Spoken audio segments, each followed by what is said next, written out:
Έκλεισε χθες το βράδυ της Πύλησης το δεύτερο φεστιβάλ βιομηχανικής πληροφορικής που για 4 ημέρες παρουσίασε νέα επιτέγματα των φοιτητών του ΤΕΙ Καβάλας στο Εκθεσιακό Κέντρο Απόστολος Μαρδύρης στη Νέα Καρβάλη. Οι δράσεις του φεστιβάλ κινήθηκαν σε 3 βασικές κατηγορίες. Πρώτη κατηγορία, σχολείο μαθητές γονείς. Δεύτερη κατηγορία, ακαδημαϊκός χώρος και επιχειρήσεις. Και τρίτη κατηγορία, πολιτισμός πολιτική.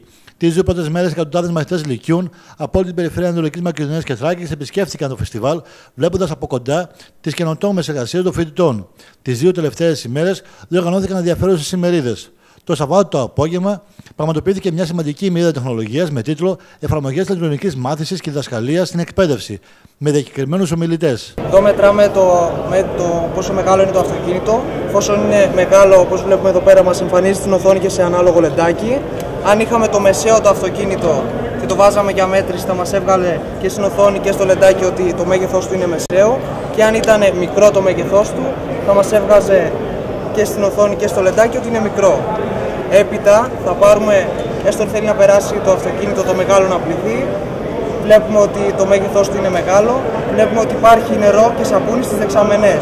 Αν δεν υπήρχε, θα άναβε κόκκινο λεντάκι εδώ που θα σήμαινε ότι πρέπει να γεμίσουμε μια από τις 2 δεξαμενές μας.